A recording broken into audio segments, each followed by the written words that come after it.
Greetings, beautiful. Can I hear you? No, you're on. Assalamu alaikum. Islam, how are you? Your recording already started. Yes, ma'am. How are you? Fine, you're looking beautiful. Praise be to Allah. I can't see you. Hold on. I look a hot mess. They're a hot mess. How are you? Like do something to my head, but you know, when you're working all day. Listen, my children started back to school today, so Are they at home? They're virtual. Oh yeah. Oh my God, I'm telling you, I don't know when they'll be going back. I'm beyond devastated. One of the sisters, mom and grandmother at the mosque in Miami, you know, we've been studying in class about what to do about COVID, and their grandchild started back to school, came home, gave the mom and grandmother COVID, and masked up and everything, and they died. Both of them. Oh man. Both of them. I mean, and it's just beyond unbelievable. These are people that I was in the mosque with for 20 plus years. That's what I was gonna say when you was down in Miami, man. Yeah, that's the hard thing, and that's what I told us. You know, she's at school, but you know, she played volleyball as well. She keep her mask on, but you know, try to keep our immune system up. But you know, my thing is, like when my sister-in-law got COVID, the only reason why she didn't get really sick is her husband literally give her ginger, lemon, and something else every morning. So when she got it, she was just kind of coughed up, and you know, but that was the only thing. But you know, it's just a sad time, man. You have to be so careful. Yeah. And mine a little. So, you know, Asia's, she's old enough to keep that mask on. Yeah, now she keep hers on. And that's why, like, you know, Asaya say, I want to go see my siblings. I say, we can't, because you play volleyball, you're around other people, and we can dare not try. You know, you never know if you're a carrier. No, like, we can't do that. I said we would have to quarantine for 14 days. I say, but we're not doing that. So she understands. So one day we'll have to do a video chat with her. Yeah. So she can, you know, because I'm like, I already told her if it get, so Raven told DJ to look in school and see if somebody is not there. So one of his other friends had got COVID over the weekend, so he wasn't there. And then I had to write the school because one of her teachers asked them to raise their hands if they were vaccinated. Exactly. So I emailed the principal. I said, you put my child in a position where there's conscious bias. You know, and they get big on equity. I say, you know, I don't want this to affect her learning opportunities. I say there should be equity across I know he purposely, this woman. And so I say the next time she had that teacher, because you know every other day, she said the teacher was like extremely nice to her and the other boy, the ones who didn't raise their hand. It was only two people. She said all of a sudden she was extremely nice because he emailed me back. He said I talked to the teacher this morning.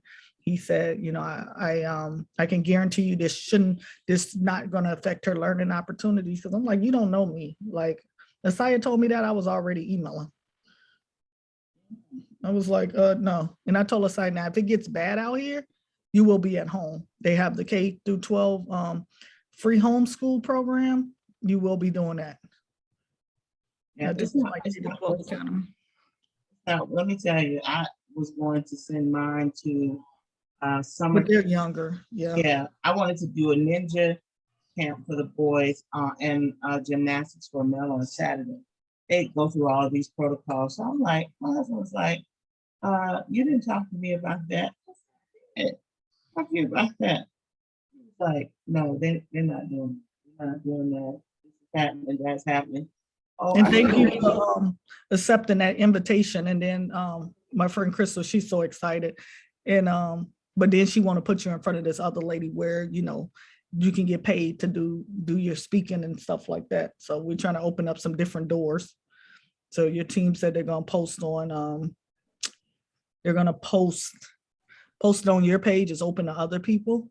But you know, she's gonna networking on that side as well. And I told we got to grow, your side as well. Just kind of build that network, and your team probably know how many people are connected, and then how many more people are connected after, after things happen. Of course, I'm gonna keep count too. So Well, thank you. I really appreciate. yeah, I try to watch out. I mean, I know they're on a different time zone, but when they sent that thing yesterday, I'm like, wait a minute, this ain't got no dates. You gonna have to what's going on today? I think our guest just joined us. Okay, let's see. You join us? Yes.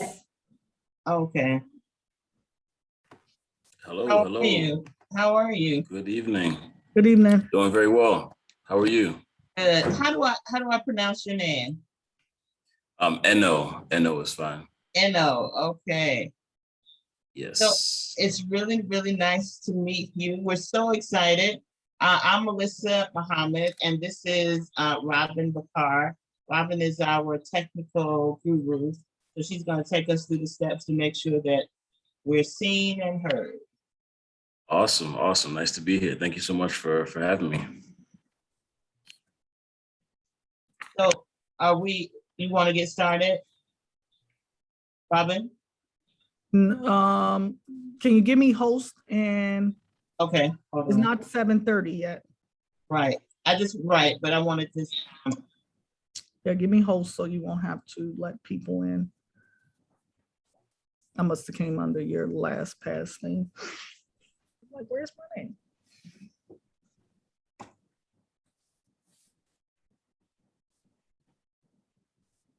Okay. Okay, got it.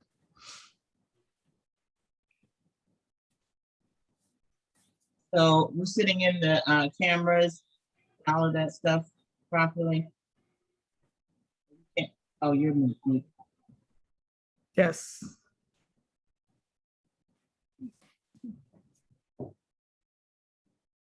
And you want to so tell us about a little bit about yourself so we can go ahead. I'm going to ask you again in the interview, but we can do the mic check for you. Sure. So yes, I'm the co-founder of Global Air Media and the Global Air Drone Academy. Essentially, we are a two-part organization. We have a commercial side, which is Global Air Media, where we use drones for a number of different commercial operations. Of course, video and photography, but we're more into using drones for data gathering. So things like, mapping and surveying. We also do a little bit with agriculture and helping farmers to identify, areas of need and increasing yield using, innovative technology. And then a few years after we started our commercial operation, we realized that the drone industry really wasn't going to grow unless more people genuinely understood, the capability of drones. So the average person, may know that drones can take nice pictures and photos, but drones are literally, saving lives in a number of different ways, around the world. So we have an academy where we teach both youth and adults how to use drones in a professional setting. In the US, you only have to be actually 16 years old to get a professional license. So we actually train people on how to obtain that license and, of course, start their own businesses as well. So on an international scale, we do a lot of work with the State Department and the various embassies that we have around the world. Okay, wait a minute, I'm getting goosebumps. Sure. Listen, man, you talking my language right now. I'm getting goosebumps. Sure. Okay, yeah, Go ahead. No worries. So yeah, we do a lot of work through the State Department and any country that we're going into. They actually have, of course, the embassies on ground, but they have a department that really helps American businesses grow and thrive, and we use them as a resource to connect us with local partners in that country. So I'm actually currently based in Nigeria, and I've been there since November of last year. Right now, I'm technically in Tanzania, so I'm actually 7 hours ahead of East Coast. So Oh, wow. it's a little after a little after 2 a.m. here. Wow. But yeah, it's a great opportunity to to travel and to explore new markets, and yeah, we cover a lot of it's really based on like skills development when it comes to drone technology. So listen, we have so many questions for you. So I know you've read about what we do, but a little bit about me. So I am Mhm. national tax attorney, and I have worked with the largest multinationals on the planet to help them expand around the world. I work for everybody's favorite government agency. You love us and see us every year, the Internal Revenue Service. Sure. But I work on the corporate side and the international side. And in the many businesses come to the government to help expand and do their international business around the world. But I had never seen a Black-owned business in my 22 years of doing business. And I just asked myself, why have I never seen a Black company? And I just decided it was because I hadn't gotten the message out. So Black and Global was born as a mission to encourage our people to go to the government in order to use the government services to help us to grow our businesses internationally. And I mean, I've just been struck by one, not many of us know. Two, I did some research with the Department of Commerce, U.S. Commercial Services, and with the SBA, Office of International Trade, and Black people have received less than 0.1% of the resource to export. Yeah, Wow. really low. Wow. So that is our mission. And so each month we spotlight successful entrepreneurs, Black entrepreneurs, because we want to set the mindset of our people to show people who are actually doing it, you know? Absolutely. So we're gonna want to know like your background, your history, your work. How did you make that transition, from working to your own business and drones of all things? But I Yeah. tell people drones, they're like drones, like yeah, drones. So Definitely. yeah, people and what you're sharing now, wow, I had no idea that drones could be used in so many ways. So I'm sure we'll have a lot of questions from people. Absolutely. Yeah. No problem. And we're going to talk about. So Aisha at the U.S. Commercial Services, Aisha Jones. Yes, definitely. Very well. Yeah. Yeah. So she speaks very highly of me. Thank you. Yeah. Very Yeah. highly. Yeah. You Awesome. guys were based in Maryland, right? Based in Maryland. Yes, in Baltimore. Yep. Okay. Yeah. And we're in Upper Marlboro. Okay. Mm-hmm. Awesome. Mm-hmm. Yeah, we just did a summer camp at Oxon Hill in PG, and then also at the Joint Base Andrews, also in late summer. So we've been down in that area. Wow. So you're growing your trainings domestically as well. Definitely. Yeah. I mean, generally the DMV, area, we have we've done, of course, most of our programming is in the Baltimore area, but definitely DC. We've been expanding there, and our programs that we did in PG County this summer as well. So yeah, absolutely, we're growing for sure. So how are you finding the opportunities to offer these trainings? Are they video or live, or how do they work? So this summer we were fully live. We just have connections. The first summer camp that we did at Oxon Hill was actually sponsored by Councilwoman Monique Anderson Walker. And just so happens that one of our business developers is a close friend of hers. So of course they found out about what we do, and there was an opportunity for us to apply for funding through PG County to run the program. And the first program went, very well. So they said, hey, we also have connections at Joint Base Andrews. Would you like to do a repeat, program there? So, of course, as you know, a lot of these opportunities are, word of mouth, who Yeah. building those relationships over time, and yeah, definitely develop from there.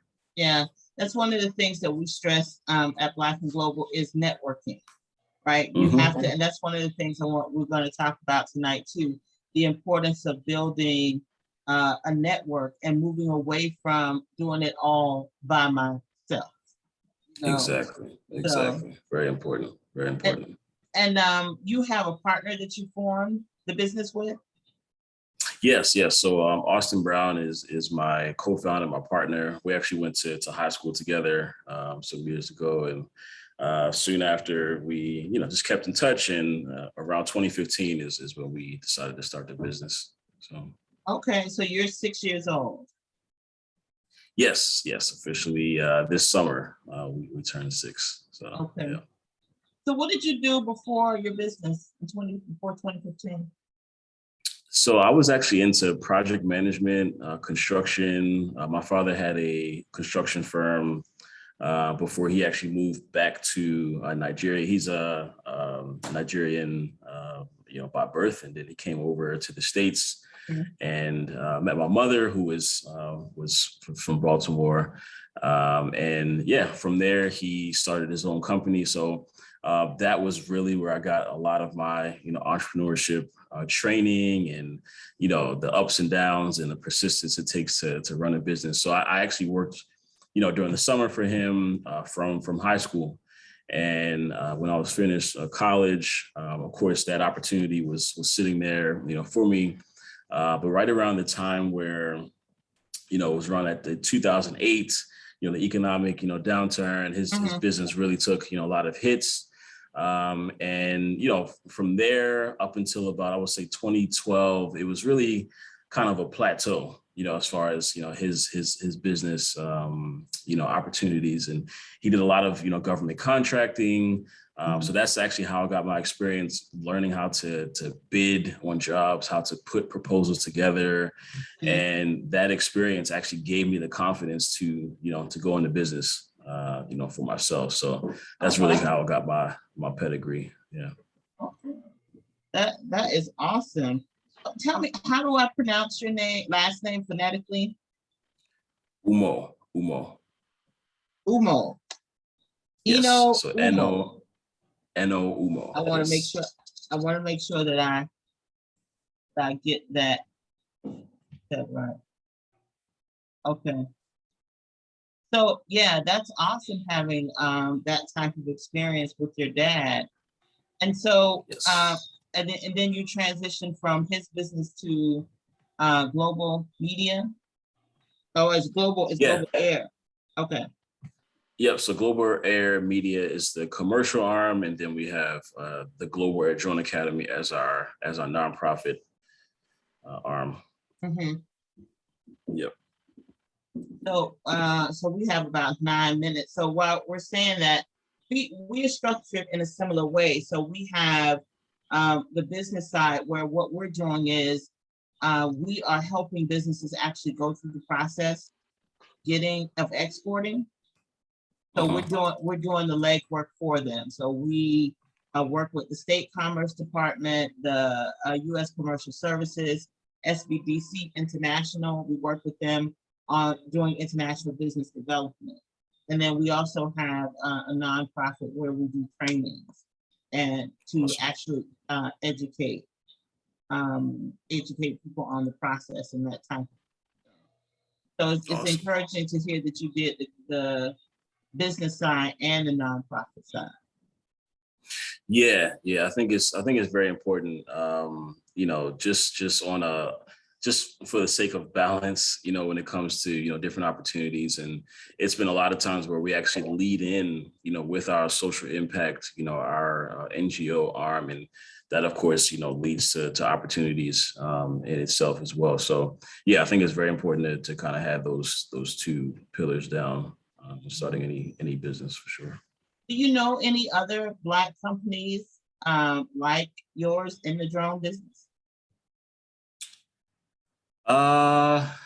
That's a good question. I definitely know some domestically, not too many that are Black-owned drone businesses that are expanding globally. There are a few, but yeah, it's I would say it's probably a handful. If that, yeah. So yeah, so that's really, and would you say it's a big market that people can get into? It's a huge market. It's a huge market. I mean, if I'm not mistaken, they estimate upwards of 40 billion US dollars by 2024. And to actually obtain a license, it's relatively easy. I would say, there's definitely some studying involved, but to actually take the test from the FAA, it costs about $160. And you have to get a 70% to pass. So the opportunity is there, and there are so many different industries that are using drones. It's just about finding that niche, finding that area that you would, really feel passionate about and going after that type of business. So okay, so let's say I get my license. What Mhm. can I do with that? I get Yeah, I it. mean, well, yeah, we started out actually in the real estate industry. So we approached, realtors that were actually wanting to sell homes, and you can think about the traditional way of them marketing these homes, from taking pictures from a ground level. So of course, having a drone that can take these aerial, dynamic shots of the property, but not only that, the neighborhood, seeing, where the local school is, where the local parks are, all in one shot. It just makes the video that much more appealing. Even the photos come out, much more dynamic. So we started to do strictly drone shots, and then we realized that the realtors actually want the interior, of the house as well. So that was a skill that we had to pick up. Of Wait, course, you wait. have the You can video use editing. a drone to take the interior. Okay, maybe my picture of a drone is different. I'm thinking of a little plane. No, it's yeah, it's Yeah, bigger than that. yeah. I Wait, mean, we there are drones lost that you. can fit in your pocket. What? Right. I mean, but you got to think what he said, the data, right? So I think with everything centered around data nowadays and data scientists, drones are used to collect data. And that's what that market is for, data, right? It's Mhm. not just, and some Yep. people do it for fun, right? But the biggest thing, the market is data. Mhm. So, Yep. So very similar to like Google Maps, right. using drones to create those 2D and those 3D models in real time. The issue with Google Maps is, it's a year, 2 years, out of date. So now with drones, you can get those same type of images within hours. And project managers on construction sites or real estate developers, they want to know what's going on that site. I mean, just for inspection purposes, zoning. There's all types of applications. So yeah, it's definitely very beneficial, and that's really where we got our start in the real estate space. Sister Melissa, what time do you want to allow the entry? We can. I'm caught up in the conversation. You can do that. Listen, before we bring them in, our guest speaker next month is going to be Stedman Graham. So I'm going to forward you the flyer for him, and if you can share that at the end of at the end, so we'll let everybody know to sign up for that as well. Got it. Okay. So we can go ahead and start letting people in. All right.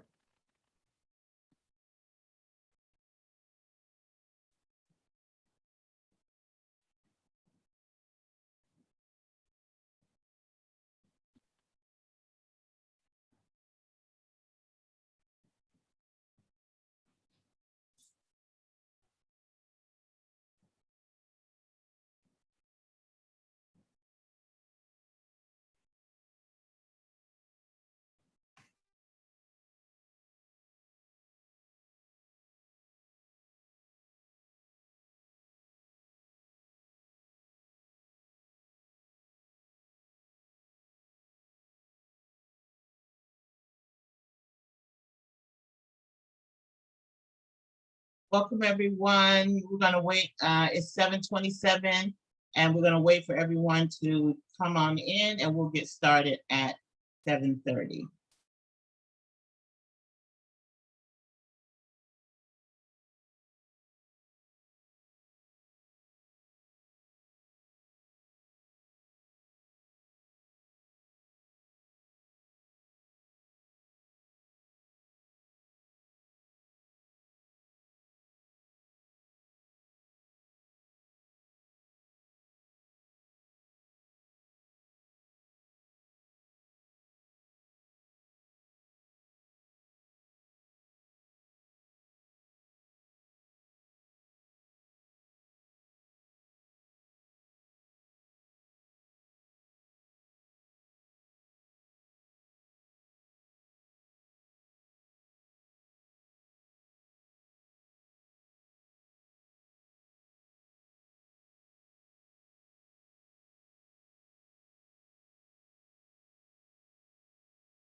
Good evening, everybody. It's now 7:30, and welcome to the Black and Global Business Network September 2021 meeting. We're so excited to have you. I am Melissa Muhammad, and I am the founder of the Black and Global Business Network. And here we help Black-owned businesses to start, grow, and expand around the world. So we are super excited tonight. Man, I've been learning stuff I did not even know existed. We have with us tonight Mr. Umoh. Did I say that right? That's correct. Awesome. Awesome. And he is the co-founder of Global Air Media and also the Global Air Drone Academy. And boy, has he been successful. And his team, they've been extremely successful in expanding around the world. And so we're excited to share with you tonight about his success. So we're going to go through and interview him. And as we go through this process, our tech genius, Robin Bakar, is going to be managing any questions that you may have. Please put them in the chat and we'll put them together and ask him at the end of our interview. So, Umoh, welcome. Thank you so much. It's very great to be here. So tell us, so we're going to just chat informally and ask you a ton of questions. Thank you for being open and transparent. So tell us a little bit about yourself. Yes. So, I was originally born in Baltimore, Maryland, and grew up, there. Went to all phases of elementary, middle, and high school. From there, I attended the University of Maryland, where I actually studied communication and marketing.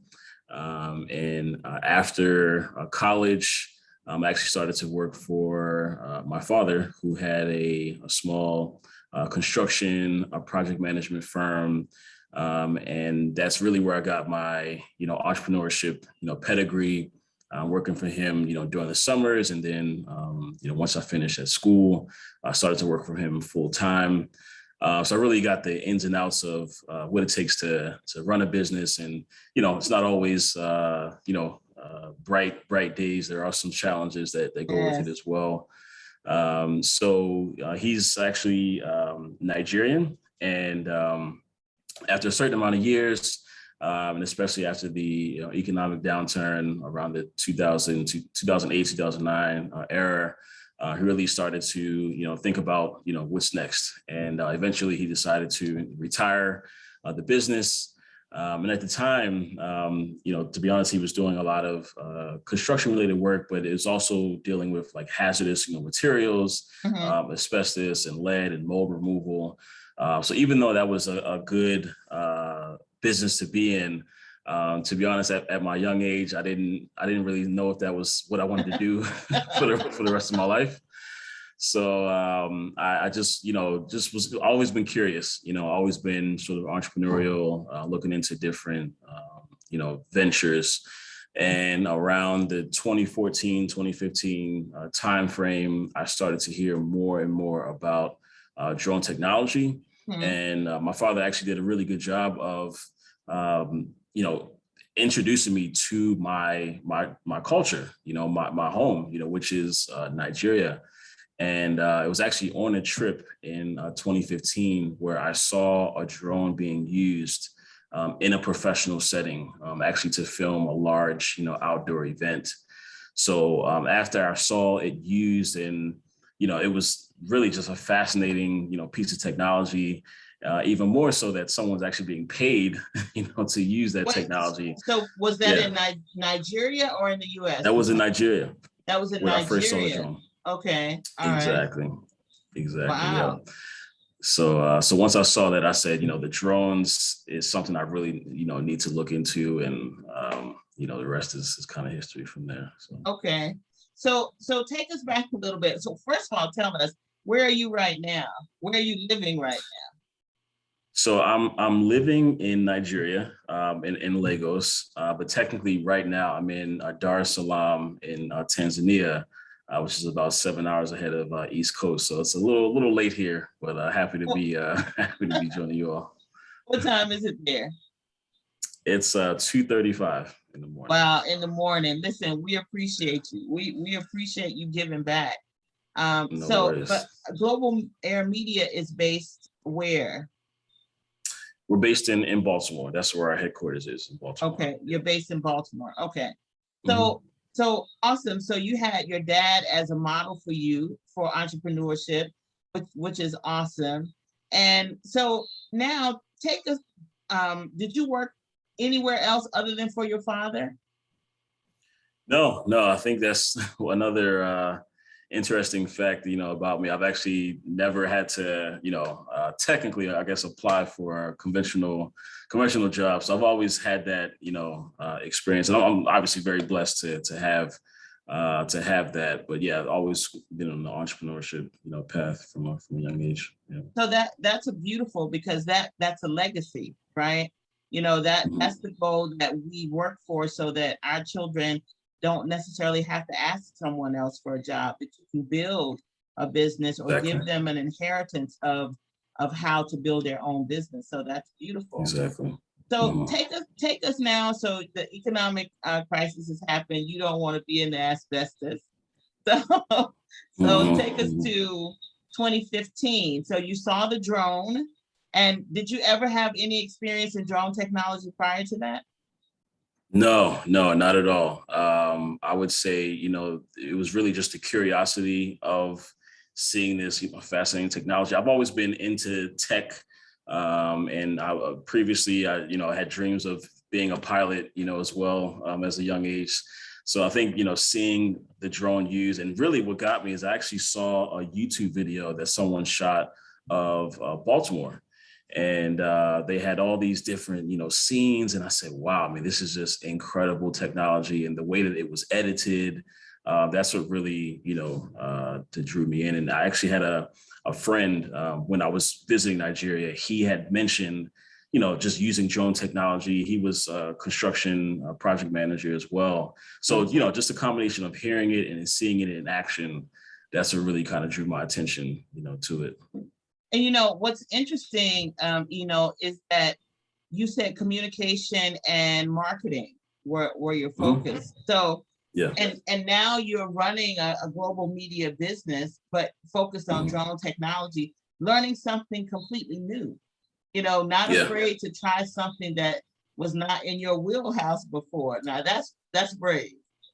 Yeah. I think part of that too was, when I knew I wanted to do, be in the drone business, I knew that the learning curve was relatively short. Even now, I mean, there are no drone companies that have been out here for 10 years, 15, 20 years. I mean, everyone now is, 5, 6, 7 years. So I knew that we wanted to be one of the first, drone companies on ground. And, it was just something that said, hey, this is the time to get in. I don't want to be sitting here 10 years from now, like, wow, I wish I would have got into the drone industry. But the beautiful thing is, it's still early. If you kind of just look at it as like an infant, we're only the industry is only about 5 or 6 years, old. So it's still a baby, so there's still opportunity for people to get in, for sure. So tell us, how do you become a drone? Okay, so I'm going to express my lack of knowledge. A drone person, technician, or get certified. What is that process like? Sure. So the regulations are administered by the FAA in the U.S., the Federal Aviation Administration. So just like a pilot would have to go and take an exam and pass and things like that, they have a certain certificate, a license for a drone pilot. It's called a Part 107 license that's given by the FAA. So you have to study all types of different subjects. It's actually, relatively similar to what a manned pilot would have to know. So you have to study about weather, differences. You have to know about like crew, resource management. There are all types of like technical, things that you have to know to take, eventually take the exam. And the exam is about a 70 question exam. Did you say, have to get wait, a 70%. Did you say 70? Yes, 70 questions. Yeah. 70 questions to get my drone license. Yeah, absolutely. Yep. And only have to get a 70%. Okay, wait. How long is the training and how much does it cost? So it depends. So right now there are no specific training, companies or anything that you have to go through. I mean, you could literally just study off of YouTube and just learn what's on the test. But to register to take the test, it's about $160. And once you register, there are certain testing centers, that you have to go to and choose. And yeah, you just walk in, take the exam, and if you pass, they will send you your license in the mail. You do like a TSA, screening security check. And, once you're finished, yeah, you get your license right in the mail, and that allows you to get into business. Okay, so I want my children to do this. I mean, it Absolutely. just just as an extracurricular. I mean, and I think it's probably good to do it now before it becomes more and more regulated, right? Yeah. And the demand becomes, I mean, before you have a lot more competition in the area. Yeah, no, it's definitely a great time to get in. You actually only have to be 16 years old to get your professional, license. So even, before you even graduate high school, you could be potentially making money, from the use of drones. So, Wow, that's amazing. So we're going to talk about how we're making that money. So take us to 2015 and your partner. How did you all get started? yeah, so my partner, Austin Brown, we went to high school together, some years ago. And after I had seen, drones being used in this setting, I mean, I didn't have any technical skill. I just knew as a, again, as an entrepreneur, as a business, that this was going to be the business. So of course I did a lot of research. And really, once I saw all the different industries that would be using drones, that's what sold me. I said, this is definitely something, that I want to do. Mhm. So my partner, Austin, he actually had some hobby drones that he was just, flying at the park, flying on the weekends. And, I said, wow, you have the love of flying drones. You're going to the parks and flying it. I have, business experience. Let's combine, these two experiences and put together a business. And he was all for it. Yeah, from there we developed the concept, the name, what we would go after, the type of business that we would go after. And yeah, that's how we kind of formalized the business, from there. Was he working a job at the time or running a business? So he had some, odd jobs here and there, not anything that, was full time that he had to, make a kind of hard decision, to leave. So in a way, it was perfect timing, for him as well. I think he was actually just looking for, that new career, opportunity. But again, I think, once we saw the potential, did our proper research, we knew that this was going to be, a success. It was going to be some work, and it has been, work. I can tell you the first 1-2 years were rough, but we've always kind of kept our eye, on the prize, shall I say. So you incorporated, you have the business name. So what's your next step? How did you start to get clients? And what area did you focus in?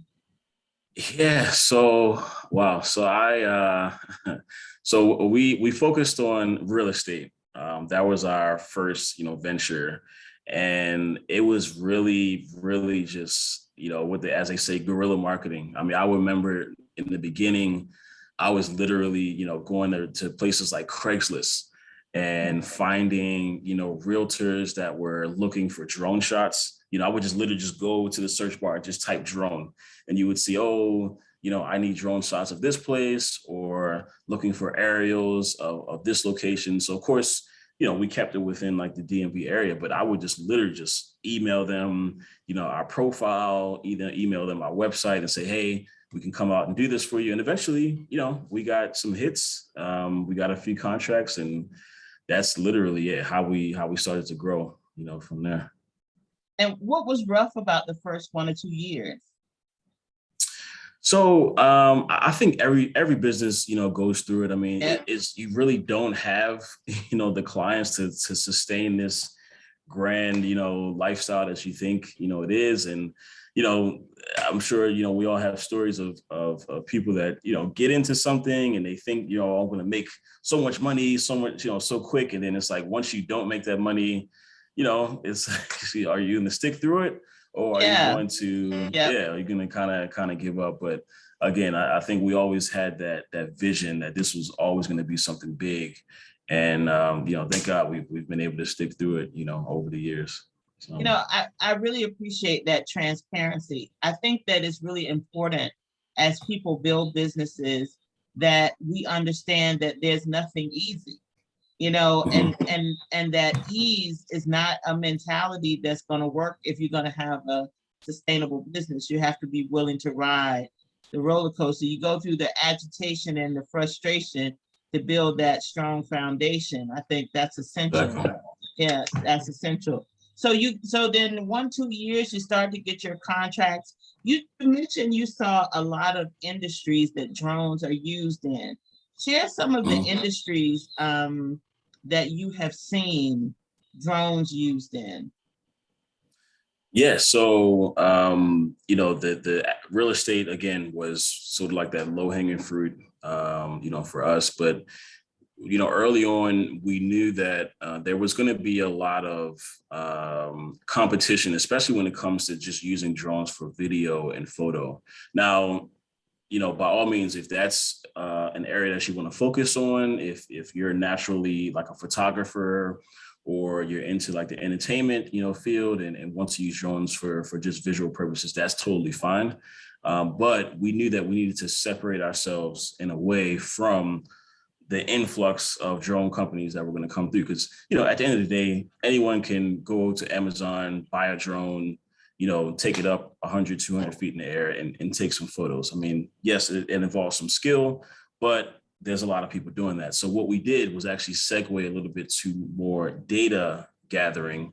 So using drones for like mapping certain areas, as I was explaining before, using drones to create these like 2D and 3D models, very similar to what you would see on like Google Earth and Google Maps.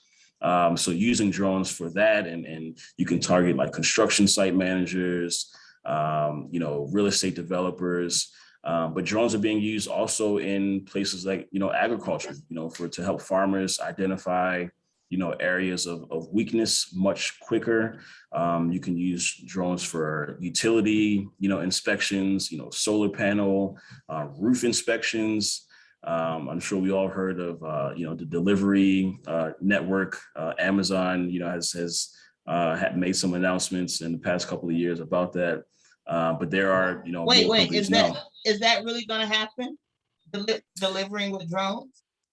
Definitely. It's very, very real. There are trials going on in certain areas of the U.S. and, you know, a lot of the times they're focused on more medical, you know, package delivery. But yeah, I mean, there's some drone companies out there that are delivering, you know, Slurpees and pizzas and wait, wait. Slurpees and pizza. Yeah, absolutely. Yeah. Wow. I didn't know that the technology had advanced like that. Yeah, definitely. And the FAA is doing a really thorough job to make sure that the drones, you know, operate in a certain system, you know, a certain network. So it's not going to be the case where drones are just, you know, flying anyhow and crashing into each other, anything like. I mean, they're going to operate just like planes do. So when planes take off, they have a certain lane that they stay in. There's a certain way that they approach the airport. You know, they're not just flying, you know, anyhow. So there's definitely a systematic approach to drone delivery. But of course, you know, it takes time to make sure that that technology is developed. And yeah, it's very, very real for sure. So I would say in the next 3 to 5 years, you'll see, you know, drones sitting above, you know, delivering coffees and things like that. So. Wow, it sounds like a great area for investment. You know, oh, absolutely. Yeah, it sounds like a great, because I'm thinking air traffic controllers, and they are managing the airplanes. How are they going to do that? And they're managing the drones as well. Yeah, I mean, it's a new task, for them. But for instance, when we are flying in certain areas, it could be near BWI. Of course, DC is essentially a no-fly zone because of, all the security implications. But let's say we're flying near BWI, you have to get permission from air traffic control to take off, Oh, and that's okay. actually is done through an app. So they make it, simple, where you can upload your flight plan, how high you're going to fly, the duration, of your mission. And if they feel like it's safe enough, then they will grant you permission, to run your operation. So. Oh, okay. Wow, that's great to know. And you mentioned we were talking about you can use a drone to take interior photos or interior video in a house, and you Mhm. said the drones were small enough to fit into your pocket. Yeah, yeah. So there are drones that you can fit, right into your pocket, into your backpack. You could even take, so for instance, there was one, like a hotel in Nigeria, that they asked us to do these 360 photos. There's a certain drone made by a company called DJI that allows you to, just simply fly the drone in the air. It takes us 360 photos, and you can give that, right to the client. So yeah, definitely very versatile. And a lot of these drones now are built with, sensors inside. So it doesn't allow you to get too close to like a wall or any other type of obstacles. It will actually stop if it gets too close, to something. So they make it very safe for you to fly in certain situations. Wow, that's amazing. That is really amazing. So now we understand some of the industries that you've seen, and you're operating domestically, doing pretty well. Your drone academy that you started in the U.S. Yes, yes, yes. So we started in the U.S. And we didn't even expand until about 2018 officially. So we definitely, spent some time building the foundation, setting things up. And to be honest, I wouldn't have even felt comfortable branching out unless our domestic side was, solid. So after we had that, we said it's about time that we can start to expand a little bit. And so domestically, you have the real estate clients. Were there any other type of industries that you got into domestically before going international? Yeah, I would say real estate for sure. Construction was a big industry as well. But then that was also around the time where we started the academy side. So as you mentioned, we have Global Air Media, which is our commercial arm, and then we have the Global Air Drone Academy, which technically is our nonprofit. But we use Global Air Drone Academy to actually teach and train individuals. It could be youth, it could be adults, on how to really use drones to get into the industry as well.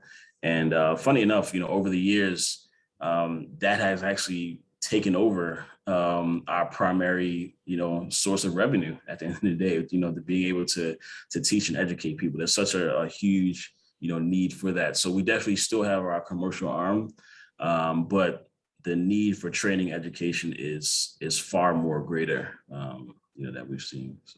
So that's great. We really want to talk about that because people have technical skills in different areas. And I think that you're a great example of, it wouldn't be intuitive to me to think this is a type of academy or type of training that I can deliver, in the area of drone and STEM, right? So Yeah. So help us to understand, you started your academy. So how did that go? How did you start teaching? Where did you start? Where have you taught at in the US? Is it in person? Is it video? Walk us through what that looks like. Yeah, so our very first workshop was actually in Baltimore, of course, where we're based. And it was actually in what they call like the White Lock community, North Avenue. I'm sure some may be familiar with that. It's actually right after the unrest, that happened with the Freddie Gray, killing that happened there. From there, we got invited to use our drones to do a workshop at one of the local community centers, right in that same neighborhood. And it was, really, really big impact because, we saw the excitement, from the students just to learn about, new technology. But even more than that, we really made that connection with drones and STEM. And I remember, when we were kind of pitching this idea initially, people would ask, what is the relation between drones and STEM? Like, it doesn't even make, sense. But if you think about it, drones are robots. You have to build these drones, you have to code and program them. You have to fly them. And there's all types of, science and technology, mixed in there. And after we did that workshop, we said, we have basketball camp, we have football camp. Why not drone camp? That sounds like a really cool concept. So we put together, this drone camp idea. We started to do like summer camps. Then we took it to schools to do like after school programs. And to this day, I mean, that's one of our, our biggest, initiatives that we do, going into some of these underserved communities and exposing, students, to this technology. So that is wonderful. I can tell your mind is not constrained by impossibilities, right? Because okay, we're already in drones, but then to put together drones and STEM, I think because I'm thinking science, technology, I would not have made that connection either. It's such a unique approach, I think, is what makes it so attractive. So now you're doing your programs in school. So is it you delivering, or do you have a team of people that were delivering? How did you do that?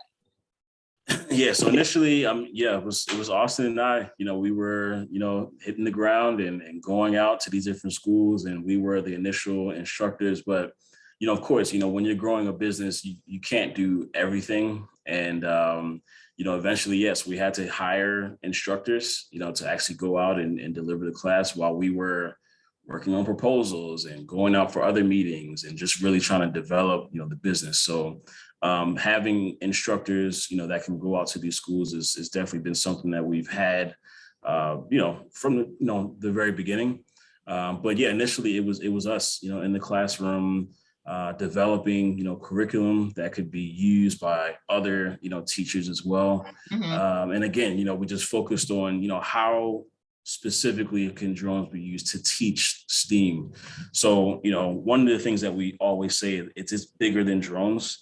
And, we feel like the skills that you learn, while learning about drone technology can really enhance, you in other areas. So learning about coding and programming, of course, IT, I mean, that's one of the biggest skills that you can have nowadays, learning how to code, building drones and like. So yeah, it's definitely been something that we've focused on, over the years.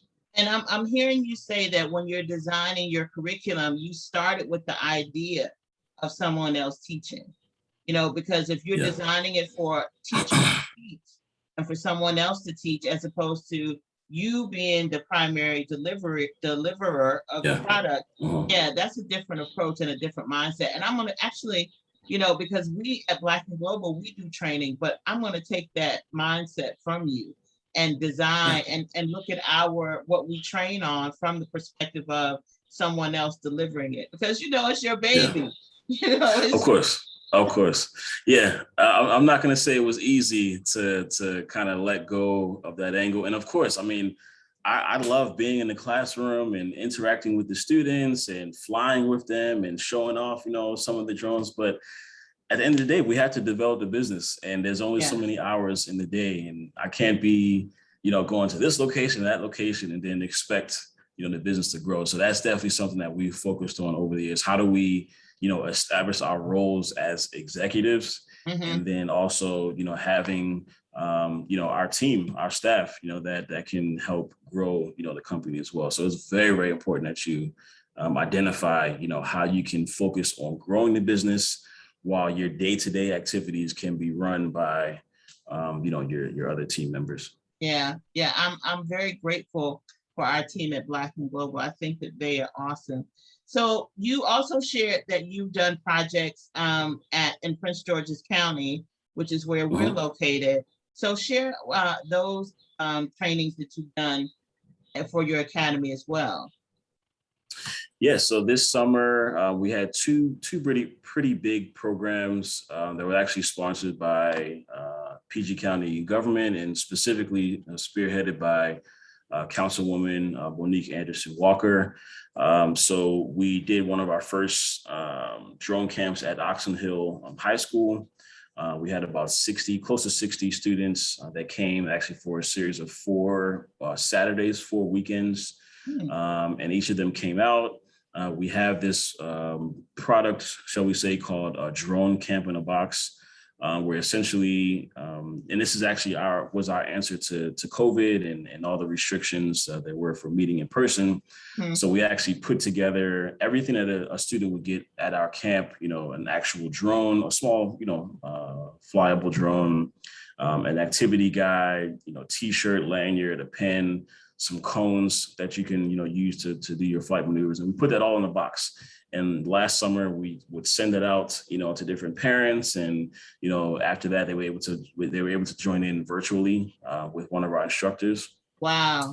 And then this year we actually, because we're allowed to be back in person, we kept the same Drone Camp in the Box concept and actually just, gave it out to the students that came to the camp. So since Oxon Hill went very well, of course, that's right around the corner from Joint Base Andrews. And we're invited to come there. And that took place in August, the second half of August. And it was a 2-week camp that we did there. It was really, logistical, just trying to fit something in, before the end of the summer. But, at this point, we were able to establish a relationship with them. And, now we're talking about next year being there for, most of the summer. So. Well, I need to say I'm proud. I need to say I'm just so proud. And Thank so you. Joint Force Andrews, it's Andrews Air Force Base, right? Correct. Right, Yep. right. It's an Air Force base, and so you've been able to deliver there as well. And listening to you talk about the drone in a box, that means that you're adapting to what's happening in the market. You're not saying, "Oh, there's nothing we can do." Now that's innovative. And you put it all in a box and you send it to the families, and then they join by video. I mean, that is really innovative. Yeah. I mean, we were faced with a really, tough situation. I mean, all of our training up until, what was that, March, April was in person. All of our after schools, all of our summer camps. I mean, and we're a person-to-person based, organization. So yeah, at that point, it's like, all right, what are we going to do? We can't do any in-person programs. We're not doing any traditional summer camp. So what are we going to do? And the Drone Camp in the Box concept, came together. Of course, we're not a logistics, company. So of course there were some hiccups, in the beginning and just trying to get this system down. But overall, it was definitely something that worked out. The parents really wanted something for their students to do. I would even say that, it really worked out because it was able to take students away from just kind of sitting in that Zoom class all day. So going outside and flying a drone was definitely, a good element for them to do. So yeah, I think it's fantastic because especially with COVID and not being in the house, not being able to move around, and the need to be out in the sun and the vitamin D and the benefit that it will give you. So all of that really serves a greater purpose. And if my children receive, well, they're little people, but if they receive the drone in a box, oh my goodness, I would have to try to hold them down. Yeah. So well, I don't know how young they are, but we do it from age 8. So we definitely have opportunities for all ages. Okay, well, that's good. Okay, that's good to know. So now you're doing great in the U.S. Just on your international journey. How did you get started? And tell us about your success overseas. Yeah, so I've always, loved to travel. Of course, my father being from Nigeria, for years he would bring me over, and I really was able to establish, that connection to, my life outside of the U.S. And I'm really grateful, really blessed to have him as an example to do that. But regardless of that, I mean, I just love to travel in general, and we had an opportunity to at an event that we were actually speaking at. There just so happened to be a State Department representative that was there. And when he heard about, some of the programs that we did, and initially, this is another kind of theme when it comes to, growing your business. I mean, I remember doing some just kind of drone camp, it could be 1 day workshop or, just very small for free, just because, I wanted to kind of get the name, out there, but we would do it in Nigeria, and I was giving actually a talk, and it actually just happened to be a State Department representative there. So at the end of the talk, he came up and said, "Hey, we have this program called the U.S. Speakers Program. It allows, American professionals to go, different places in the world and talk about what you do, especially as it relates to STEM. A lot of the embassies around the world bring in these professional speakers to, talk to the local, people and let them know how they can get involved as well." So I was able to do a few of those programs. I was invited to places like Kyrgyzstan and Turkmenistan, places I didn't even know how to spell or locate on a map. And so I went out there, and then that just kind of began to develop. And I learned that the State Department and actually the commercial services section, they are there to help American businesses grow. That is their job. And once I figured out that there was a way that we could use that connection to expand our business, I take opportunities. I'm like, this is what we need. This is all we need. All we need to do is approach them with a program. They also have a section that gives out grants, different funding. So we applied for different grants. And then once we got one rolling, that led to another. And then, we were able to kind of keep things going from there. So. Wow, so that is awesome. So do I hear you saying that networking is key to your success? It is huge. It is huge. And, just really, everything's not going to make sense, in the beginning. And I can remember some opportunities that, I would see, and, maybe my partner, I always didn't agree, on those opportunities, but just if it kind of that gut feeling to say, hey, this is going to lead to something. So definitely, networking, building relationships, over time, really, really helps. And something eventually will break through. But again, you can't be afraid to put yourself out there. I know there's always this complex to say, all right, yes, you're an expert in what you do, but sometimes you have to do something for free. Sometimes you have to just kind of, do it just to open those doors up. But I can definitely, I'm a testament that, those opportunities that we went after that weren't always paid in the very beginning, they definitely ended up, paying off in the end. So you're speaking my language. That is so true. And being willing to make the investment, because even though you may not get paid money, you still get a return on investment from the people and you meet and the connections that you make. And that's why at the Black and Global Business Network, we try to pull people together to see people like you, to say, hey, I want to learn about this, I want to learn about that, because networking is fundamental. We say that we build our global network so we can build our global net worth. That is our goal, so that we can do that and move away from being at home. And I love what you're saying about trying different things, because it's so true. You don't know where it may lead.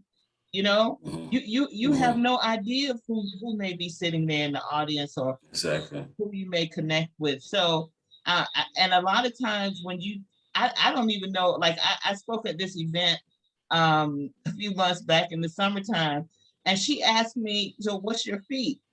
And I was like, my fee, I didn't even know how much to charge, because for so long, I was speaking for free, because my passion is just to get Black people to know you can go to the government and the government will help you build your business around the world. And we're going to talk about how inexpensive it is. But I really want to get that message out. So I just asked her, I just told her straight up, you know, I've never been paid before. Because for my job, I travel around the world and I train tax professionals like in 153 countries. So I'm for my job with the government, I speak, right? But not for my own purposes until I started Black and Global. So she told me a price and I accepted it. And when she sent me that payment, I framed it as my first Yeah. my first Definitely. payment. So you're making an investment in yourself. So now you're overseas. Take us to the U.S. Commercial Services and how they helped you to expand your business and how that worked for you. Yeah, definitely. So, so we were connected to, the State Department network and some of these opportunities, but initially it actually wasn't, directly connecting to the commercial service. That actually came a little bit after, where I was at an event in Baltimore and I met Miss Aisha Jones that was there. And I believe they were doing a talk on, I think it was just general kind of global opportunities.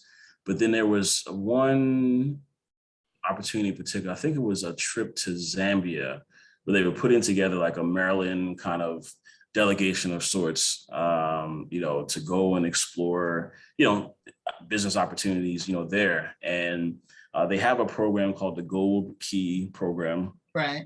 And that allows you to, connect with different businesses on the ground in a particular country that you're trying to target. So it's essentially like a business matchmaking, service. They take your profile, they, shop it around to, different, of course, credible companies, but you could also target, ministries, as well. We were targeting like Ministry of Health and Ministry of Education. We wanted to start, kind of as high as we can go, essentially, to present, what we did. But, as you mentioned, I mean, it's at the end of the day, it's a relatively inexpensive investment, as in, it's less than $1,000 for them to put together this program for you. But one deal from that can easily be much more, much more than that. So, so definitely taking advantage of that. So we've actually done a Gold Key in Zambia. We did one in Ethiopia, and these were actually in person as well. So you actually go, there. Of course, with COVID, that's all kind of, slowed down a bit, and they have done some virtual, introductions. But again, the U.S. Commercial Service at these embassies, they are there to help U.S. businesses grow. They want to bring in, credible people. And when you go to these countries, going in blind, yes, you can try that. And of course, if you have connections there, that's fine. But going in with the backing of the U.S. government can change everything, so use the resources that you have, available to you. Sure. Yeah, at the U.S. Commercial Service, so just so everyone knows, they are under the Commerce Department, and they have offices in different cities in America. So generally, they have coverage in about 80 cities in the country, locations in the country, but they cover most of the states. And their focus is to create jobs in the U.S. And to do that, they help businesses to export. And they have at the embassies in about 100 countries, they have their counterpart offices, the U.S. Commercial Services Office. So let's say, for example, if you're located in Tennessee, you would find your local U.S. Export Center in Tennessee, and you will work with that person, and they would connect you to the country that you want to sell in. And right now, the Gold Key used to cost $500 for the in-person process. So you're talking about they would find like 5 partners for you, help you coordinate the flights, help you, with the hotels, if you needed a translator, and then you fly over to that country and they attend the meetings with you, right? They go with you to the meetings. they find credible people because they vet your business first. They help you create a profile. And then when you go to, for example, Zambia, they will actually meet with you with all 5 of these different companies that they've set up for you in order for you to pitch your service. And this is for products and for services. So like at Black and Global, we're working with lawyers, accountants, and people that are selling hair care products. I mean, we see all different types of companies. So that's what you're talking about. And now, they have what's called the International Partner Search because of COVID. And they do it virtually. And they will find 10 to 12 partners for you. And that costs $900 US. And let me add something to that. You talked about the grant. So the SBA has a grant that in their international trade division, the STEP grant, that if you don't have the $900, you can apply for this STEP grant and use that money in order to pay for your to pay for your that $900 fee. And then what is even more so is if you're doing these trade missions where you're going overseas and you have out-of-pocket costs, this STEP grant can pay to cover the cost of you traveling to these different countries. So, I mean, and the reason that the US government will do it is because they want to create jobs. They want you to get a contract so that you can create jobs in the state. So yeah, so I just wanted to share that's what we're talking about with that service. So I know Aisha very well. Aisha helps us with the Black and Global Business Network. So yes, definitely, she's very good. Very yeah, good. she's excellent. So I want to just ask about Prosper Africa. So yeah, Bill Fundroy, who works at Prosper Africa, we are working with him as well. And that's another service where they're doing different contracts and different business opportunities for businesses in Africa, because the goal with Prosper Africa is to increase the business between Black Americans, well, Americans in general, I should say, Americans and people on the continent of Africa. So, and they're another group that offers great resources. So the US government has some tremendous resources that are available. So, so tell us now about, so you're there, you've gotten your contract. So give us an idea of all of the different wonderful things that you're doing in different countries now. Yeah, so we have some really interesting projects going on. At this point, we do a lot of work through the public affairs section at some of these different embassies as well. So recently, we've done programs like a drone business competition in Nigeria, where we had individuals apply and put together their own drone business idea. We got about 965 applications. Oh my goodness! Back in January, yeah, it was a lot. And we picked out of those. We had to select 30 finalists, which was a grueling process. Wow! And then eventually we had 3 individuals that actually won. They won a physical drone and business coaching to get licensed and start their own business. We have also worked with other embassies doing that same, program. So the good thing is, once you have a successful grant, you can take that to other embassies. You can say, hey, we have these are our references. This is our report that we did to show, about it. And all these embassies have specific funding, for programs. So the same program that you do in Nigeria can be replicated in Zambia, can be replicated in Ethiopia and Kenya, and not even, strictly Africa. Of course, we're, definitely focused on Africa, but any of these countries, are anywhere that we have diplomatic ties to is an opportunity for you to grow. So again, the business challenge is really interesting. There's a growing sport called drone soccer. Hold on. Wait a minute. What is drone soccer? So drone soccer, if you're familiar with like Harry Potter and the game Quidditch, you kind of have these drones that essentially it could be 3-on-3 or 5-on-5. and they come in like this. So you have their physical drone, and then they're surrounded by this little like cage or like a sphere. And one of those drones is responsible for going through the opponent's hoop. They're like, it's like a, you know, a hoop that's in like an enclosed, you know, setting. And yeah, so the idea is that you score, you know, on your opponent while your other teammates are trying to block, you know, the other drone from scoring, and you're kind of going back and forth. But the cool thing about it is it's really based on, you know, STEM. So you have to like build your drone from scratch. You have to repair it. You have to program it.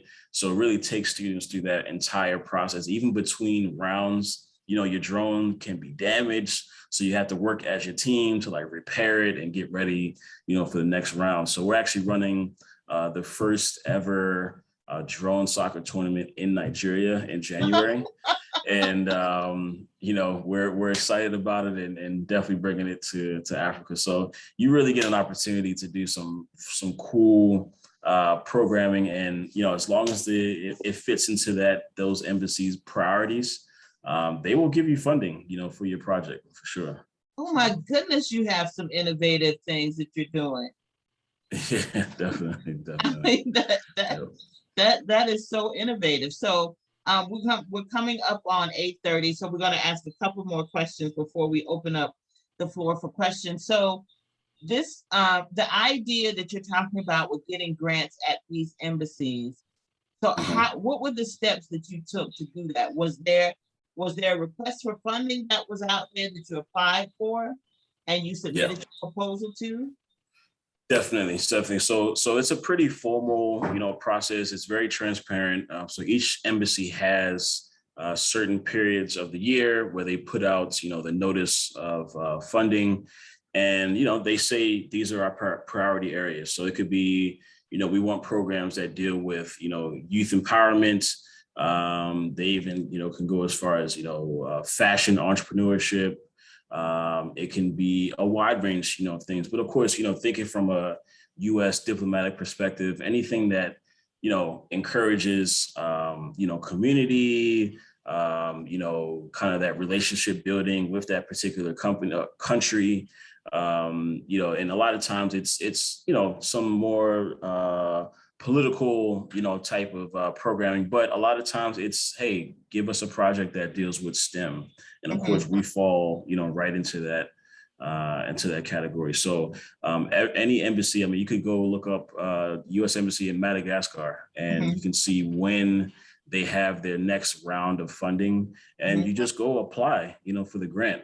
But of course, you know, having experience, you know, having done it before, you know, obviously means a lot, but that doesn't mean that, you know, you can't go in and apply. Just as long as you follow the exact criteria that they're asking for, listing those out in your proposal. And if it's catchy enough, if it's something that, you know, catches their eye, they will definitely consider you for funding. So. Yeah, you know, I think one of the so many key things I hear you saying is that you should just try. You know, that's what I encourage people, because what you're talking about is your time, right? Like say some of our members have jobs, they have full-time jobs.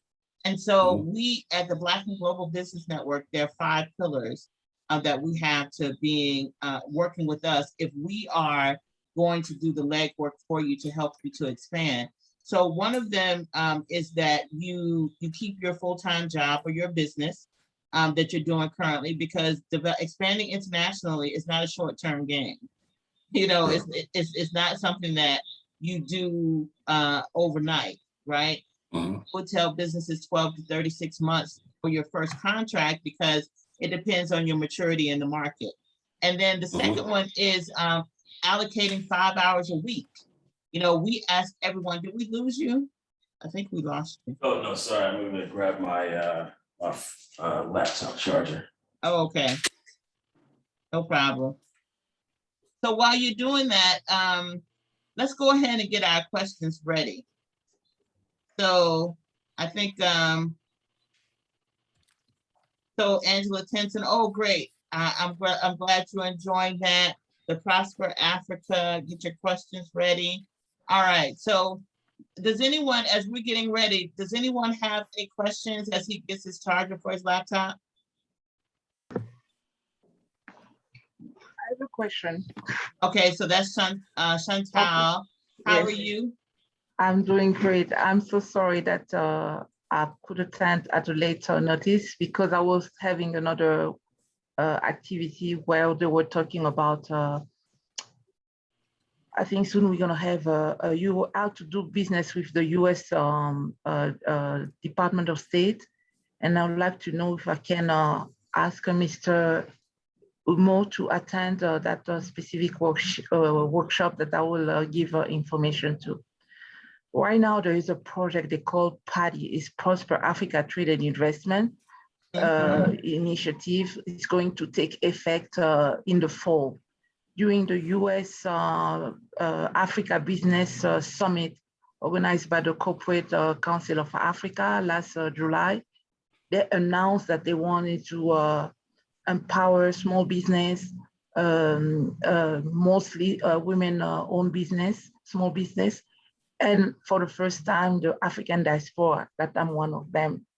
The project is already there, but it's a contract opportunity that is only a pre-solicitation until they become a solicitation contract. Therefore, I don't know if you're aware of that, but I don't know if your kind of project fall on that. PADI is from Middle East, that means the North Africa region, and the Sub-Saharan Africa, that means the rest of the country, where most of them are eligible for AGOA, African Growth Opportunity Act. Therefore, on PADI, you have a project for AGOA fall in there. I don't know if you're familiar with YALI, Young African Leaders Initiative, also you fall on that. For your kind of project can follow that too. I don't know how much is the amount total that they will allocate for each party per country. And I don't know if you're familiar also with US Trade and Investment Hub from USAID. They have 3 regions in Sub-Saharan Africa, the East Africa, the West Africa, and the Southern Africa, except the Central African region. Then I've been asking the question about that region. They said they are not interested to extend the trade hubs, but they're more interesting to have now party per country. And I'm working particularly for the party for the Democratic Republic of Congo, who is the largest country of Sub-Saharan African country. It has been AGOA eligible. Therefore, with AGOA eligibility is going to be over in 2025. They're thinking of having a free trade agreement. That's what the kind of project that you have fall on that too for the major African with the international trade exchange. Therefore, I'm really interested to get in touch with you. And also if you can attend to that event, it's going to be on the 28th, how to do business to trade, the US Department of State. We need to engage better, you know. A lot of people, when they spoke about PADI or Prosper Africa, they are not aware. I have to come to a workshop like yours, Ms. Melissa Mohamed, that people are more aware. We need to give the word out better. Also, we organize a AGOA workshop. Your testimony can be a great one because the DRC is 1 million people, and it's part of the SADC. It's part of the COMESA region, the Southern Africa community. This can be really interesting. So Chantal, can you do this? Can you email me your information and I'll share it with Eno? And I think that, you know, this is just an example of when you come to an event and you connect with people, you never know who may be there. Exactly. You know? Exactly. So I think that would be a great opportunity. Yeah, we can definitely share any information that you have about options that will help our members or our community connect with the State Department to help them grow internationally. Thank you. Yes, ma'am. Absolutely. Okay. Thank you for the information. Okay, so next question. Now, he is a wealth of information. I know we have to have some questions. We have a question in the chat. It says, We have two. So Patricia has a question. I'm interested in how he initially formulated price points for his youth programming, also the professions he had on his team. Okay. Yeah, both really good questions. So, of course, any new business venture, I mean, you want to study the market, study the existing market and see what other people are charging for similar services. So we definitely did a lot of research on other STEM-oriented organizations out there. But I will say, because we have such a specialized niche, and something that, there's not a whole lot of experts in, we were actually a little comfortable with charging a little bit more than what the average STEM program, would cost. So I remember there's some schools that, we would give our price to, and they would say, oh, this is a bit high, but we like, your program. We like the idea of drones and the students learning about drones. So we're just going to, give you the funding for it. So, of course, there were some instances where, it was out of their range, but we were always, again, using that business kind of acumen, you make the deal, happen. You don't let something just kind of, walk away. So, it has fluctuated, in that sense. And of course, with the strictly kind of community work that we do, we still do a lot of just free, programming, depending on the scenario and the organization that we're working with. But definitely, we did a lot of research in the beginning, looking at other STEM organizations. Once we realized that we were giving them a little extra, something that was new, innovative, plus, some of the safety factors and insurance that goes in with drones and kids. And I mean, so we had to kind of charge, for that anyway. But yeah, that was kind of how we did our pricing. And sorry, the second question was? Your team, the members. Yes. And how did you find and choose the members of your team, and what were their expertise?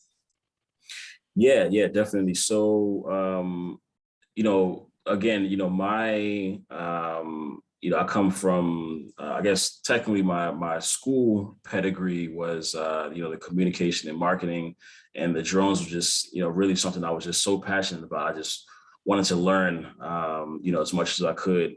But as far as, the team members, we've definitely done a really good job of, identifying what roles we need to be filled, and just looking for, people that fit, with our brand, fit with our company. So, for instance, one of the initial kind of executives, board members that we brought on, actually he had a pure engineering kind of robotics, background. And, even though we were learning a lot of these things along the way, someone who has that, 10, 15 years of hard, knowledge was definitely valuable, for us. And then over time, again, you just, see where those holes, needed to be filled. So of course, at some point we need a pure accountant, someone that can just really look at the numbers. And, I will say that, a lot of the times when we brought people on, it's not even like you have to be a drone kind of professional. We actually sometimes prefer you to have that outside perspective, because you're able to bring that kind of fresh look. And if something really doesn't make sense to you, then, of course, it's our business. So we know every single corner and ins and outs and things like that. But there are always some things that we can, overlook. So we're really into, roles and responsibilities. And, we talk a lot all the time, staying in our lane. I'm good at this. I'm not good at, this. I'm not trying to do the job when I know that's not my strong suit. So I think that's really, help carry us through, really identifying those areas for sure. What about the instructors that you chose? How did you find them to actually teach? Yeah. That's actually a really good question. I would say in the beginning, to be honest, we were more focused on, people who had that drone experience. But to be honest, when it comes to dealing with kids and dealing with students, we've actually transitioned to more of finding teachers or drone teachers with a teaching background as opposed to purely drones. And that's really just because basic classroom management, just knowing how to deal with students and all the challenges that can go with that. And someone who is just a drone pilot or just an engineer, they may not get all those details that go into managing students. So I think if you can command, have a good control, of the classroom, we can train you. So we have novices that come on that, really maybe have never even touched a drone in their life, but the fact that you have teaching experience, that's what makes us happy, rather than someone that's like been flying drones for, a number of years. So. Yeah, and that walks right into your system of designing your training for someone else to teach. That's what I think is so brilliant about what you're saying, because you're actually, so there are many teachers, right? But if you are designing your system for someone else to be able to deliver it, that means you can train your team.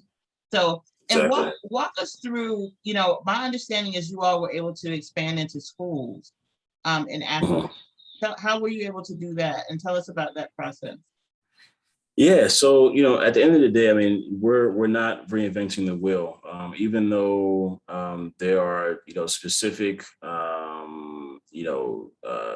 school districts and private schools, they operate primarily the same. They want their students to be advanced. They want them to be taking advantage of innovative technology.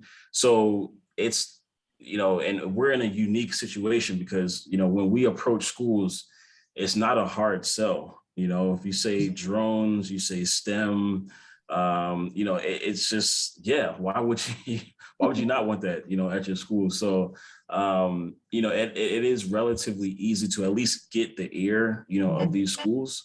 And again, it all goes with our experience. We send them our profile, we send them a couple of videos so they can see what we've done in the past. And, it's really up to them to make that, final call. I will say with a lot of our international schools, most of the time it's the parents, they push that cost off directly to the parents, to pay. And obviously dealing with a private school scenario is much different than dealing with public school. I can say in Nigeria, we actually for some time we weren't even allowed to go into any public schools just because it's government run. And that and just like the same in the States. I mean, you can't just walk in, you have to be an approved vendor, you have to go. But in Nigeria, for sure, it's a much more rigorous process. So this project that we're doing, the drone soccer that I mentioned, that's actually, this is going to be the first time that we're doing, sustained program with public schools, in Lagos. Wow. And we had to get sign off from the Ministry of Education. And then it's been, just kind of a process. It's kind of getting in their system. But again, that just goes with the experience and of course the backing of the embassy there. So. Yeah, I mean, that's awesome. So what other countries do you have your drone academy in? Any other countries other than Nigeria? Yeah, so we currently have programming running in Zambia right now and the UK. We have a project coming up, another grant, business drone challenge coming up in Kenya very soon. Right now, of course, I'm in Tanzania for training for some teachers. We're working on Ethiopia, hopefully in the next couple of months. So yeah, I mean, we definitely have some good work going on. I would say to date, we've been in about 9 different countries, so far. Mostly, I would say 8 of those is through the State Department. And of course, we're looking to grow, from there. Yeah, the US government helping you to expand into all of those different countries. You are like one of my avatars, you know, if I could take you and just post you up, seriously, because Yeah. what they're talking about is, I always say, why should we stay in the four corners of the US where we're tolerated when there's an entire world out there Yeah. where our Yeah. skills and talents will be celebrated? We really have to just Yeah. begin to know that it's possible, Absolutely. and take that step. So let me ask you, Yeah. did you get a grant writer, or did you do the grant writing yourself? So yeah, I still do a lot of grant writing. We've toyed around with the idea of using, grant writers, but of course, that can get expensive. We haven't brought on a full-time grant writer just yet. But again, once you put together one grant, Yeah. it's really just kind of, a little repetition, after that. So definitely, it's time consuming. And right now, we're really just taking a hard look at, what is taking up, different hours, of our day. Just a little caveat that I'll kind of throw in here as well. I was listening to, it was a podcast, and, they were saying, if you want to make, I think it was somewhere around, $100,000 a year. Let's say that's your target, goal. That I guess roughly breaks down to maybe, $40, $50 an hour, somewhere around then. So if you're doing any task that is below that $50 an hour, threshold, there should be someone else, doing that. So that's something that we've really been trying to take a good look at. Is like, what are some of the day-to-day tasks that that's just clogging us up, so I wouldn't say grant writing is that's definitely a coveted job, and it's intense. But again, I know how I have been able to write the grants. I know what works, and it's something that's I'm gonna have to pry myself away from it at some point. But yeah, up until now, it's definitely something that I still like. I still like to do it. Yeah, but another line of business: how to write successful grants for the State Department. I would take your class.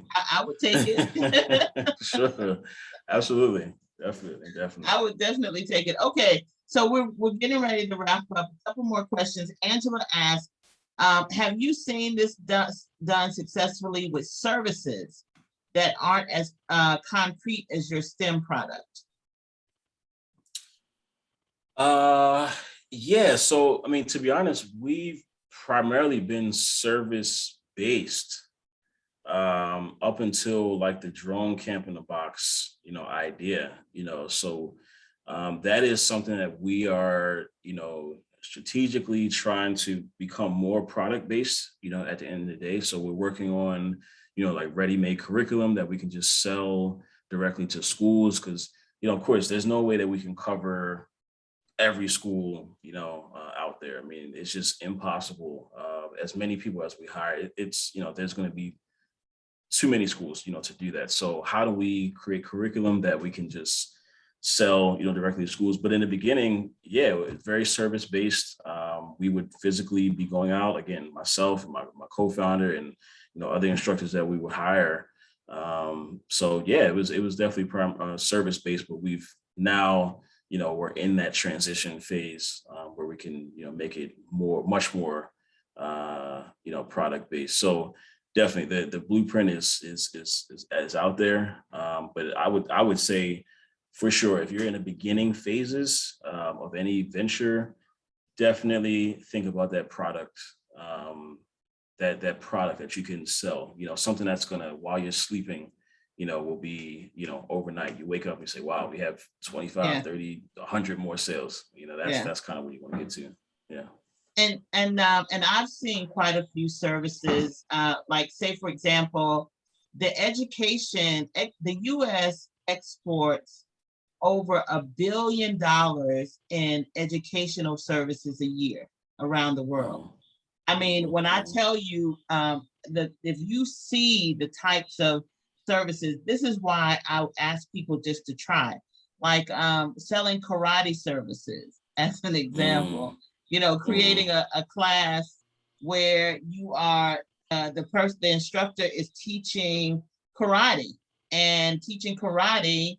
They did the online videos, the whole system. They worked with the U.S. Commercial Services, and they helped them to sell those karate classes around the world. You know, exactly. yeah, Exactly. you would be amazed to see. And even if you try something, it may not be direct what you do. Like, let's say, for example, I thought forever that my value add would be in the area of international tax, right? So like a business like yours, anywhere you're operating in the world, you have to pay tax. And I have taught tax officials in every country that you mentioned, right? So I'm the person that goes in. Now, I can't do a domestic tax return to save my life, but I go to other countries and I help them to figure out how to structure, and I work with the foreign government so that they can come in and do business and increase trade, right? So that's the objective of the work that I do, and I work for the government.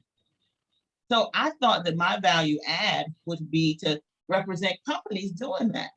But what I learned through this process of building Black and Global is that my value add is to help our businesses know how to access government resources, how to access people like me. So it wasn't the actual technical skill that I have. It's how do you get to somebody like me so that I can help you to expand around the world, and to let you know it doesn't cost a lot of money. So that's very different from what I thought I would be doing in the world. So, you know, I encourage people to, as you look at what you're doing, it may not be exactly, you know, what you think that it is. Because when you're talking about a zone sporting soccer, I Yeah. I couldn't get there. Yeah. So that's such a unique, and when you're talking about a business competition and you have almost 1,000 people to apply, you know, that's quite unique. So, okay, Chantal asked, have you worked with AmSham in Africa? They represent the U.S. Chamber of Commerce abroad for businesses. They're the gateway in African countries to work with U.S. embassies. Yeah. So American, Chamber of Commerce is definitely pretty popular. We've worked with them specifically in Zambia before. We're actually currently working with them to find some local vendors that can actually help us set up our local business, registration and everything there as well. So yeah, definitely a good resource. I would say, definitely something that we need to take more, advantage of in the future. But yeah, I would definitely be more than happy to figure out those connections, and it can only help. And it's a really, really good network. They have events, and it's definitely a good way to meet more business-minded people in that particular country. So yeah, good resource, and yeah, we'll definitely be looking into more connections with them.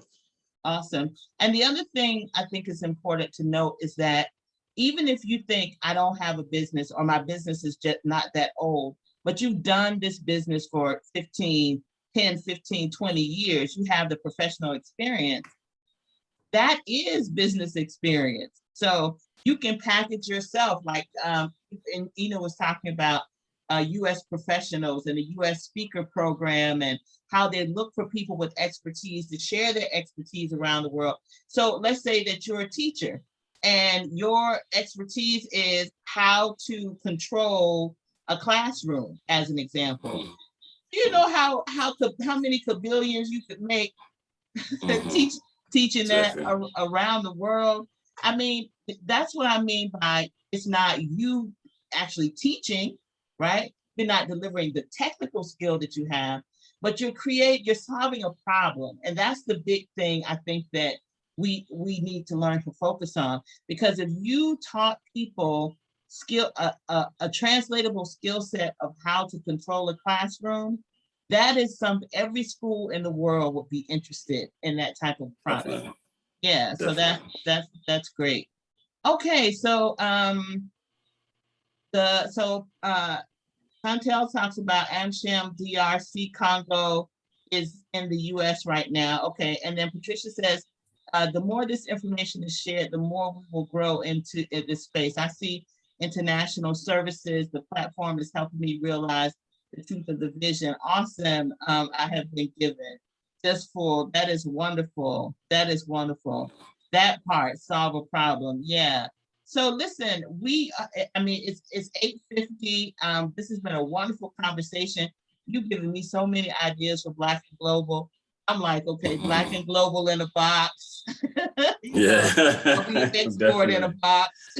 So I'm gonna Yeah. be like, okay, how do I put this game in a box?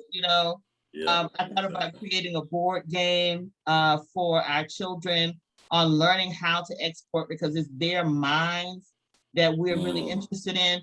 I have a 100-year plan, and my 100-year plan is to build an economic engine, and that we're starting right now. And people who are younger than me will come in and take this economic engine and create 10,000 Black-owned businesses that are generating at least $1 million in global sales. And I want to do Mhm. that over a 100-year period of time by putting out 100 Black-owned businesses. And that will create jobs in our community. It will change the mindset in Mhm. our community. And people who are younger than me, if you all listen to this 100 years from now, um, you Mhm. may move a lot faster than that 100 companies over 100 years, but the goal is to get our businesses to understand that we need to move outside of the US. And the way that we Mhm. are approaching that is that we're doing it inverse. So my goal is to get the young people who are in high school and who are in college who don't have a job. I want them to run the business. And then for them to take people like you and I who have worked in the industry for 10 to 15 years to take our knowledge Mhm. as their inheritance. So we work for Mhm. them, but they learn Mhm. how to structure the business, run the business, operate the business. And we take our skills and talents and lend 10 to 15 hours of our time to help them build their business so that we can translate that knowledge as inheritance, as intellectual capital, so they can build businesses and do what your father did. So when I heard you say that Mhm. about your dad, I was like, oh my goodness, that's confirmation for me. Mhm. Definitely. That's Definitely. that's Definitely. confirmation for me. So with that, does anyone have any more questions? One big question is, what is the best way to contact you? Okay, yes. Yeah, absolutely. So you can go to our website. I don't even mind leaving my email here. You can definitely feel free to reach out, direct with any, questions that you may have, any, type of, just networking or events that there may be. And I'll leave the website as well. And we're on social media. So yeah, definitely any of those three ways, will be good. So. Okay, awesome. So you're gonna put that in the chat. Great. Yes, I would like to thank you for this workshop, and I'm really thrilled to invite Mr. Umoh, and yourself. There are Yes. so many workshops that they need in Africa. USAID is asking me to prepare another one into somebody like you gonna really empower people. It's not only here, but in Africa also. Thank you so much. Awesome. Excited about that. Thank you.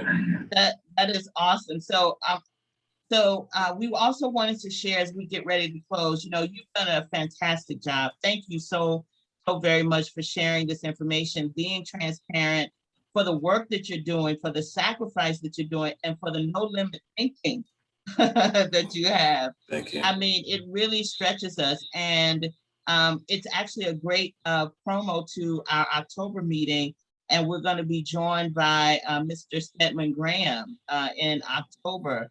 And we're really excited about Mr. Graham joining us. He really buys into our mission. He is going to help us with developing our global mindset, being a global entrepreneur. He does a lot of work in identity leadership.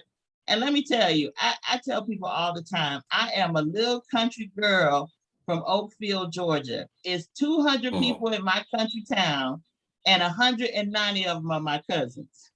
So, so for me to reach out, or for us to reach out to Stedman Graham, and for him to accept just even the conversation, and two, for him to agree to, be one of our guest speakers at Black and Global, and then for him to buy into our mission, because we're going to establish a strategic partnership with him so that he can help us to actually expand, reach more people, because we have to get this message out. The US spends trillions of dollars. And I don't deal in $1 million deals. I deal in $1 billion deals every single day.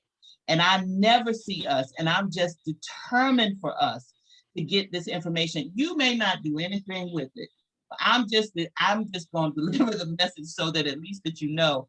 So, and I'm just grateful to him for joining this crusade with us. So he's going to be our speaker next month, and we're asking everyone to share that and get the word out, to get as many people in to come and hear him as we have a similar conversation. So with that, thank you all for joining us tonight. We really have enjoyed it. We really appreciate you. Thank you, Eno. I am your sister and servant, Melissa Muhammad. We are the Black and Global Business Network, globalizing our connections, keeping us in the Black, and we'll see you around the globe. Good night, everybody.